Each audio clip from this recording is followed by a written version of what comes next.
Assalamualaikum warahmatullahi wabarakatuh. Perkenalkan, nama saya Najwa Rizkia dengan NIM 4444230005 dari kelas 4B, yaitu dengan dosen pengampu Ibu Winda Nurtiana STP MSI. Dalam video kali ini, saya akan membahas mengenai analisis kadar protein menggunakan metode formal. Nah, metode ini sering digunakan untuk menganalisis protein terlarut, terutama dalam bahan pangan cair, yaitu seperti susu. Yuk, kita langsung saja pelajari bersama mengenai prinsip, prosedur, hingga kelebihan dan kekurangan dari metode formal ini. Nah, pokok pembahasan kita dalam analisis kadar protein metode formal yang pertama yaitu mengenai pengertian kadar protein itu apa, prinsip metode titrasi formal, proses analisisnya, serta kelebihan dan kekurangan metode titrasi formal. Apa sih itu protein? Protein merupakan salah satu zat gizi makro yang sangat penting bagi tubuh. Protein sendiri berfungsi sebagai zat pembangun dan juga menghasilkan kalori sebagai zat tenaga. Protein terdiri dari unsur-unsur yaitu seperti oksigen, karbon, hidrogen, dan nitrogen. Nilai mutu protein ini tergantung pada asam amino yang terkandungnya, yang merupakan bagian terkecil dari protein. Kandungan energi protein sendiri itu rata-rata 4 kilokalori per gram atau setara dengan kandungan energi karbohidrat. Asam amino dalam protein sendiri itu dibagi menjadi dua, yaitu ada asam amino esensial dan asam amino non-esensial. Asam amino esensial yaitu seperti lisin, fenilalanin, leusin, isoleusin, metionin, treonin, dan valin. Sedangkan asam amino non-esensial yaitu seperti arginin, histidin, glisin, serin, tirosin, dan sistin. Setelah kita mengetahui apa sih protein itu, maka selanjutnya kita akan membahas prinsip metode dari titrasi formal. Metode formal atau titrasi formal merupakan metode titrasi asam basa, yaitu untuk menentukan kadar protein, terutama dari asam amino penyusunnya.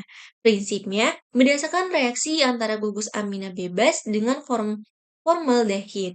Nah, reaksinya dapat dilihat di dalam PPT tersebut.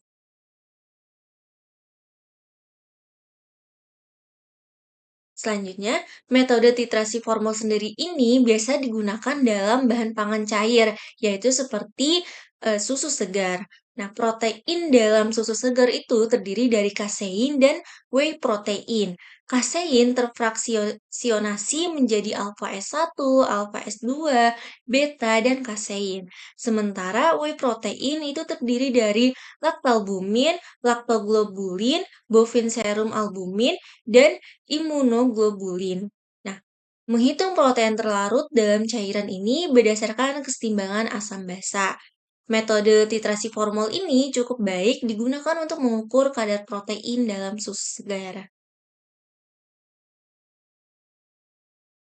Di sini ada alat dan bahan pengukuran protein susu segar. Yang pertama, itu ada gelas ukur yang berukuran 100 mili, Erlenmeyer berukuran 100 mili, Baker glass 250 mili, pipet tetes, labu ukur, dan juga ada tabung reaksi. Sedangkan bahan yang digunakan yang pertama itu adalah susu segar, larutan NaOH 0,1 N, larutan formalin 40%, indikator PP yaitu 1%, Aquades, dan yang terakhir adalah kalium. Prosedur kerja dari penentuan kadar protein pada susu segar. Yang pertama yang dimulai adalah sampel susu sebanyak 10 mili itu dimasukkan ke dalam Erlenmeyer. Setelah dimasukkan ke dalam Erlenmeyer, ditambahkan 20 mili Aquades dan 0,4 mili kalium oksalat jenuh dan satu tetes indikator PP yaitu 1%. Setelah bahan-bahan tersebut dimasukkan ke dalam Erlenmeyer, didiamkan selama 2 menit. Setelah didiamkan selama 2 menit, yaitu selanjutnya kita titrasi dengan NaOH 0,1 N. Setelah dititrasi dengan NaOH 0,1 N, ditambahkan 2 tetes formalin 40%. Yaitu setelah dititrasi, setelah dimasukkan ke semua, ditunggu dulu, habis itu dititrasi kembali dengan larutan NaOH 0,1 N sampai berubah warna menjadi merah muda. Selanjutnya di sini ada prosedur kerja pembuatan larutan blanko, yaitu terdiri dari 20 mili aquades ke dalam Erlenmeyer. Habis itu ditambahkan 0,4 mili kalium oksalat bungu dan satu tetes indikator PP 1%, kemudian 2 tetes formalin. Setelah itu dititrasi dengan NaOH 0,1 N hingga diperoleh warna merah muda. Titrasi yang terkoreksi yaitu titrasi kedua sampel dikurangi titrasi blanko. Selisihnya merupakan titrasi formal. Setelah itu, di sini ada perhitungan dari analisis kadar protein menggunakan metode formal, yaitu literasi formal dikali NNaOH dikali 14,008 dikali Fp dibagi berat sampel dikali 10.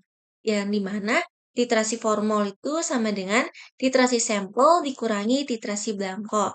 Nah, kalau misalkan nilai Fp yaitu faktor pengenceran, yang dimana faktor pengencerannya yaitu 100 dibagi 10 sama dengan 10. Sedangkan Fv sendiri itu 14,008 yaitu sama dengan berat molekul nitrogennya sendiri.